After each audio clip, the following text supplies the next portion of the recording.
deliver my load. Farmer and milk crops and ride my Baseball 'cause I love to. I just know I want to be rich. When I grow up, I wanna have some fun.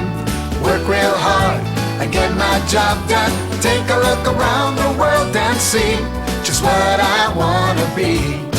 I wanna drive a cat and work in the dirt. I want to be a nurse and help folks that are hurt. I wanna be a pilot high in the sky in a jet plane I'm gonna fly. I wanna be an astronaut and fly to Mars. I want to be an astronomer and study the stars. I wanna fix cars when they get a dent. Heck, I want to be the president. When I grow up, I wanna have some fun. Work real hard and get my job done. Take a look around the world and see just what I wanna be. When I grow up, I wanna have some fun.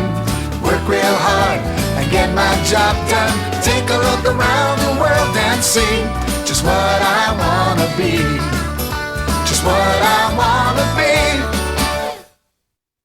Hello, I'm Steve Poole. Do you know what this is? This is a helmet that a fighter pilot wears when he flies a fast jet airplane. Have you ever wanted to be a pilot? Well, if so, you've come to the right place, because there's lots of kids here who are interested in the same thing. Say hi, everybody. Hi. Great, let's get things started. Now, we already know what this is. Let's see if we can learn more about being a pilot. Check this out.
Maybe you looked up and saw a jet streaking through the sky.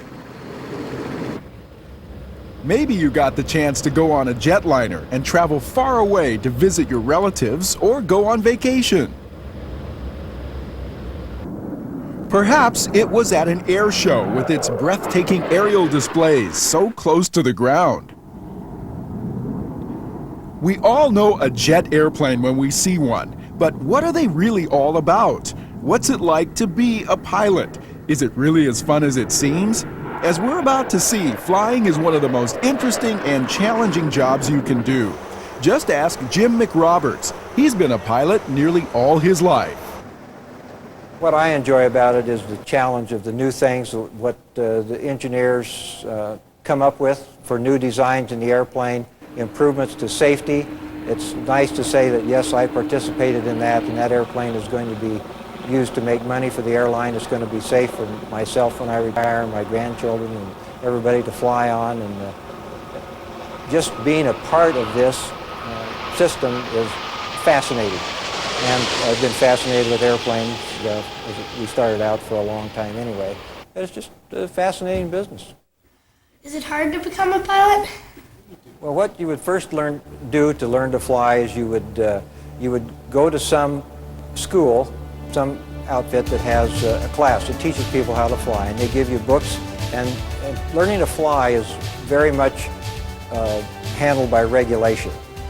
The Federal Aviation Administration is in charge of the regulations in safe flying. So you learn regulations, you learn the aeronautics of the airplane, you learn what causes the lift on the wings, you learn what the propeller or the jet engine does to move the airplane to give it enough stuff. And then finally, during the end of all that, you finally actually get in an airplane and you learn to move the controls, you learn what the controls do, and that's how you learn to fly.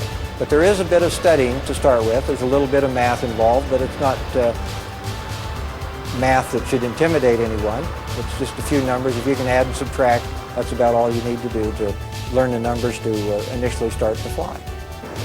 Jim should know he flies the newest and most advanced airplanes in the world for the Boeing company. Well, my job is to take an airplane that has been designed by engineers, pilots, mechanics, and they tell us it will do something, it will take off in this many feet, and it will fly this high, it will go this fast, and it will carry this much weight. So our job is to go out and validate their theories and their work, and that's generally what it is. Some of the tests are risky, where we have to go out to the extreme end of the flight envelope, out past where any airline would be allowed to take an airplane, and down slow where the airplane actually stalls and quits flying and flutters down toward the ground. So we look at all of the edges of the where the airplane is allowed to fly, so that it can fly safely, carrying people in the middle of that envelope, and that's what we do. Of course, he hasn't always been flying airplanes like the new advanced 777. He started out many years ago when he was just a kid. Well, when I was young, in about the 3rd or 4th grade, my father bought an airplane, and because he wanted to learn to fly. So when he learned to fly, then he took me with him. And that was my first experience actually being in an airplane with somebody that was not a commercial airplane. And just flying around up in the sky, looking down on things was such a different outlook that was fascinating. After I got out of high school and went to college and studied aeronautical engineering at the University of Colorado, then I became quite fascinated with flying. And I kind of thought, well, maybe I ought to learn to fly since I know about this stuff, and it looks like it's all right. So then I went out to the municipal airport outside of Boulder, Colorado there, and took flying lessons and learned to fly then. Jim even had a career in the military flying jets.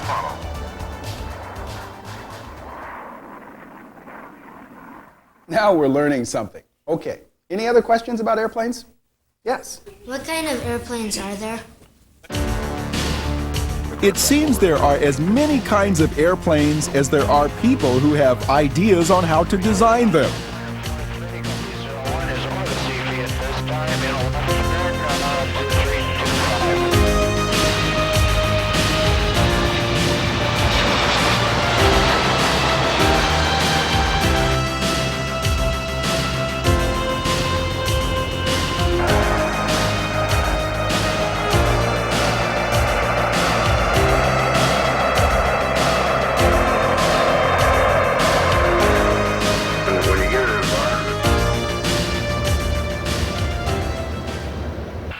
There are some jet airplanes which are used by what are called civilians.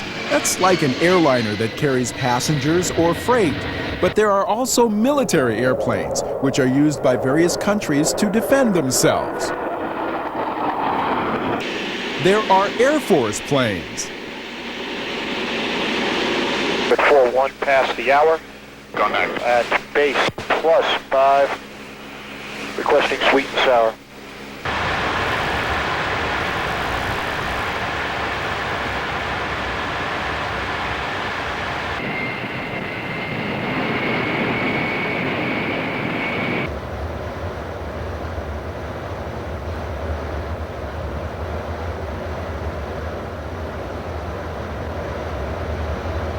We provide air defense against intrusion, in this case our primary threat being from the Soviet Union for the defense of North America.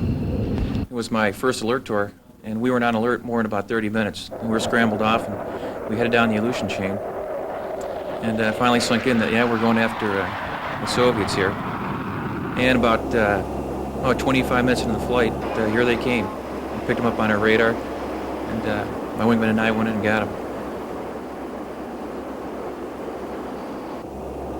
But in summertime, that's when we get most of our DACT up here. We'll have F-4s come up and F-18s from Canada, F-16s. We get an adequate amount of training, as well as we'll try and deploy out in the wintertime a little bit and get down for red flags. So we're still up to the air-to-air challenge as well.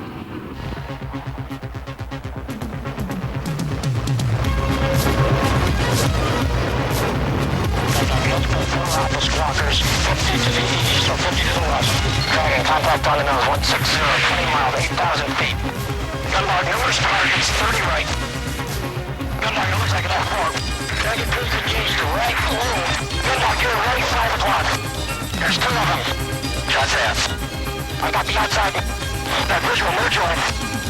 Dragon 2 cover me, all in the last F-down weasel. Gunlog, check 30 right. Dragon flight in place left. Contact, 20 right, Angels 16, 20 miles ahead. Okay, I've got contact 20 left at Angel 16. Go, autopilot loading now, right, running. Okay, stand by, we got Angel 16 over, drive. Contact, good point. Dragon's visual. Send out visual, tell me one, you got one crossing left to right. Right under my nose, right now. Really dead? Yes, sir. Okay, roger that, where's your position? Left foot high. Dragon's engaged. One of those F-16 is dead. Dragon is a shadow right in front of you, about 2 miles. Copy, by hell. Okay, Gunlog, we got one on my nose now. Down low, he's coming up after you. Keep cover, you're safe. Fox 1, Dragon 1. Gunlog, in close, 90 left. 200 right. Roger. Okay, break left. Whoa, break left. Break left. We got 4 of them. Gunlog, there's F-16 on your nose low. You got both those F-16s, Dragon. Roger, the western and eastern F-16s are dead by gun. Sure gas.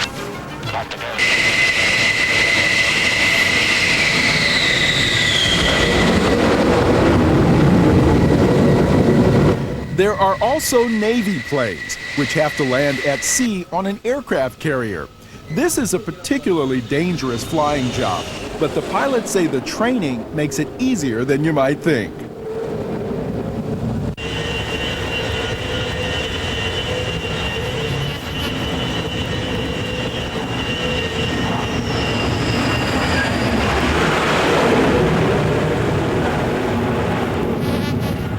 Well, I generally don't find that it's ever easy. It's always a lot of work and something that you need to think about, and the more you do it, the less difficult it becomes. Day is generally enjoyable. You know, you enjoy landing on the ship during the day because it's very challenging and rewarding, and it gets to be fun.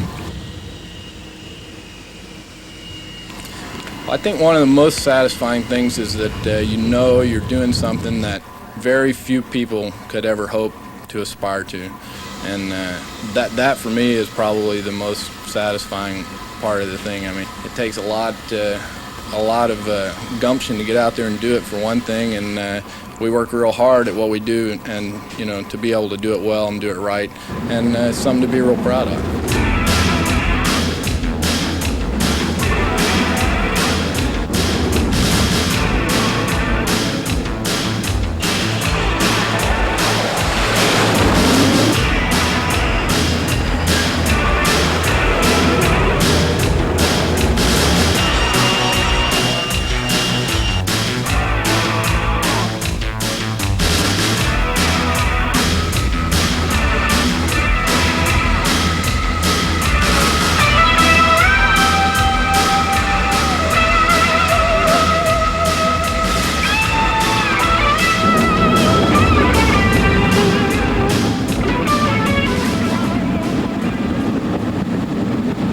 How fast does an airplane go? How fast can an airplane go? Well, I have someone who knows the answer.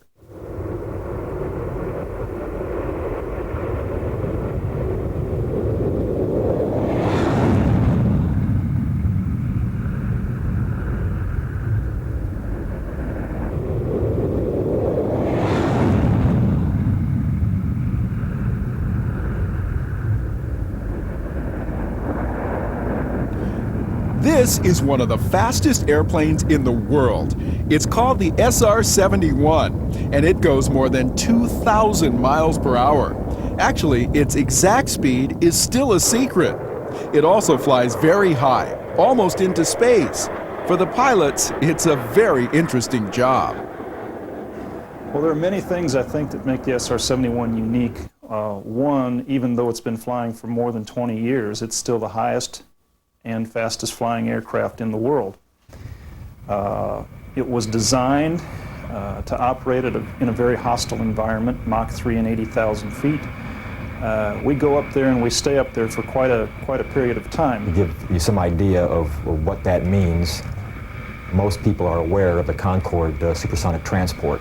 We advertise a speed and altitude capability 50% greater than the Concorde. And we're flying there every day, every time we fly. That's what makes the aircraft so amazing. There are other airplanes that have gone that high or perhaps that fast, but only for a few minutes max. We operate there. That's where the airplane wants to be. SR-71 pilots have to be very well trained. They even have to wear spacesuits because they're flying so high and so fast. There are also other jets which not only fly fast, they have to fly very close together. The Navy's Blue Angels are a good example. It's a great thrill. It's a lot of hard work that start out with in pairs and go through all the maneuvers during training in pairs, and then we go to a three-plane maneuvering, and then into the diamond, and then add the two solo pilots towards the end of training to the delta formation. And by the time you get to the delta, it's really exciting, and it's really a lot of fun. It's a thrill every day you go up, and there's always something to work on to make it better. We're always striving for the perfect air show, both on the ground and airborne, and we're working at it, and hopefully we'll get there someday. Now I think we're learning something about airplanes. Okay, next question. Yes? Can women fly airplanes too? You bet, women can be pilots. This woman is getting ready to fly a very fast and exciting F-15 for the U.S. Air Force. And this is Rose Loper. She's a test pilot with the Boeing Company. Here's how she got started.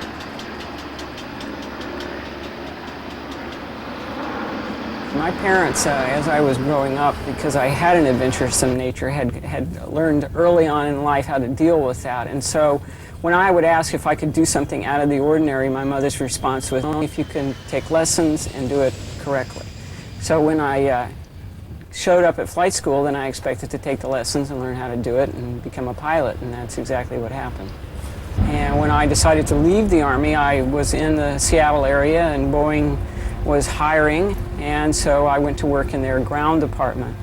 Later, they needed a corporate helicopter pilot, and I got that job. In my spare time, I had already learned how to fly airplanes. And so eventually, because I was a Boeing pilot, I got to fly more and more in the jet aircraft, and eventually Boeing sent me to school and gave me my type rating in the 737. Rose says there are some basic requirements that all pilots have to have.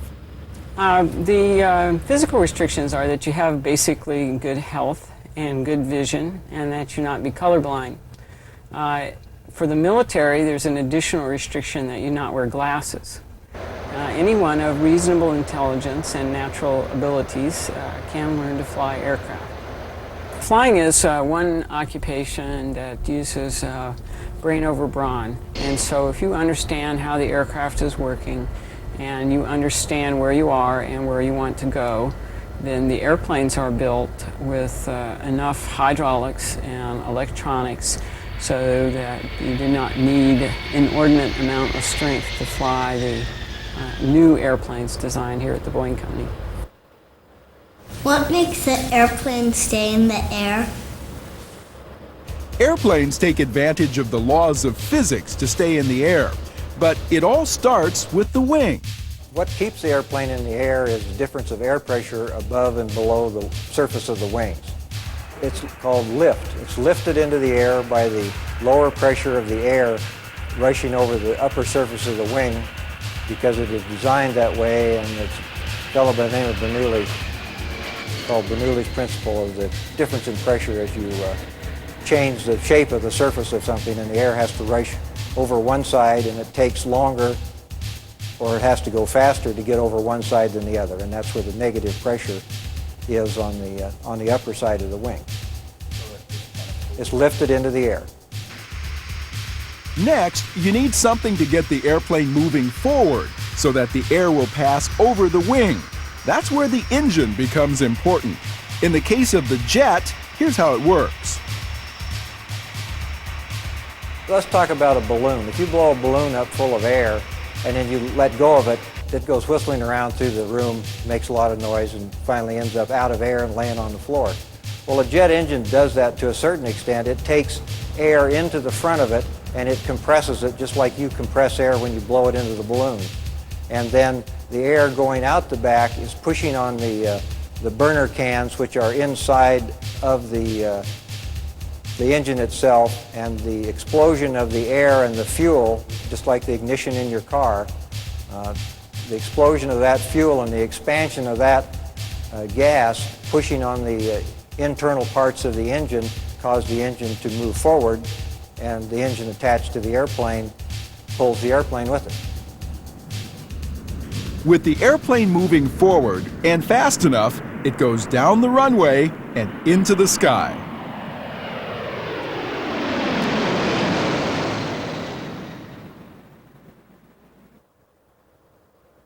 How do airplanes fly? When we're sitting on the runway and we're ready for takeoff, we want to make sure that we have control of the aircraft and that the engines are available. When we actually get ready to take off, we advance the thrust. We use our rudder pedals to steer down the runway. When we get to the correct speed to fly, and we pull back on this control, which puts an input into the tail that causes the nose to go up. And we continue to climb. We'll bring the gear up till we get to our altitude. Once we get to the altitude, then we'll level off the aircraft, adjust the thrust for cruise airspeed. Now for cruising along and we want to make a turn, it's just like driving your car. If you want to turn to the left, you rotate the wheel to the left. If you want to turn to the right, then you rotate the wheel to the right. This control controls the attitude of the aircraft. If I want to go higher, I pull up, and if I want to go lower, I push down. The control surfaces to make all that happen are on the wings and the tail. We have the controls on the airplane are spread out all over the airplane. Back here on the rear end, we have the elevator and the stabilizer, and that's what makes the airplane go up and down. The rudder we have here, or the vertical fin, makes the airplane go left and right. And then up here on the wings, the ailerons, we have what makes the airplane roll to the left or to the right. And those all work in combination with one another, whether it's through automatic flight or manual flight, to make the airplane go where you want it to. The engines, of course, you see up on the front, they're pulling and pushing the airplane along. And those are the power plants. This airplane has 2 engines. Some have as many as 8, but this is a typical twin-engine airplane, newest one in the Boeing fleet, the 777. Pilots have to practice all the things we just learned about, but it costs a lot of money to fly the real airplane. That's why they have simulators, which are big computers that look and act just like the real airplane. Jim McRoberts took me on a ride in the simulator. It seemed very real. It's like a big video game. Now, the background may flicker on your TV, but it looks real when you're sitting in the cockpit. First, we took off. 60 knots. There's 80 knots.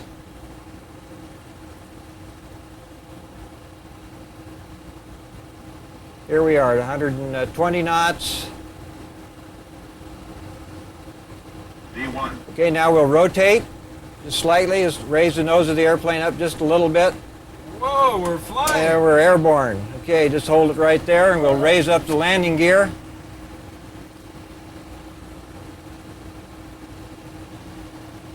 And now we're on our way.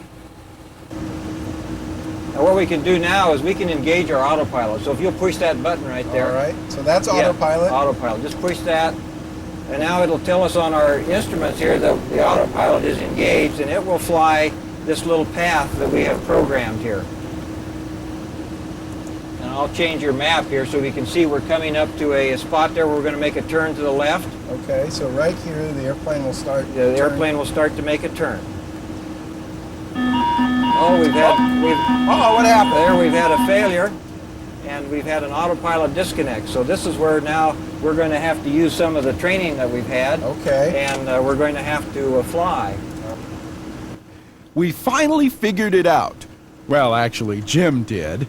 But I got to land the airplane, and we made it okay. 100. Now just start raising the nose just a little bit. There we go. 30.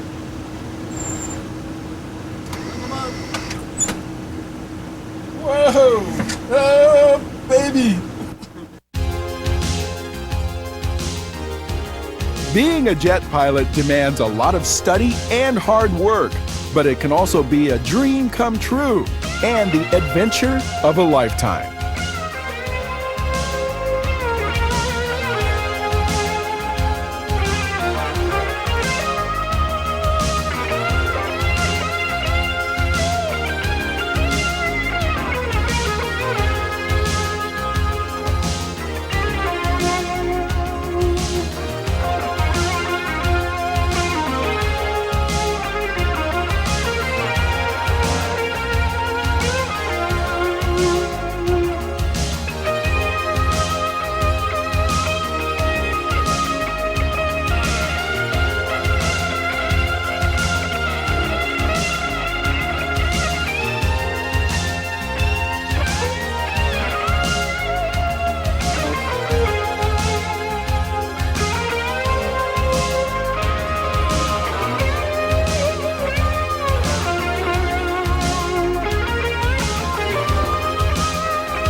Well, I think we've seen that being a pilot can be both fun and challenging. Wouldn't you guys agree? Yeah! Okay, all right. Hey, listen, one other thing, kids. Remember, never go near an airplane without your parents or a trusted adult. Safety first. But remember, you can be anything you want to be. So long for now. Bye!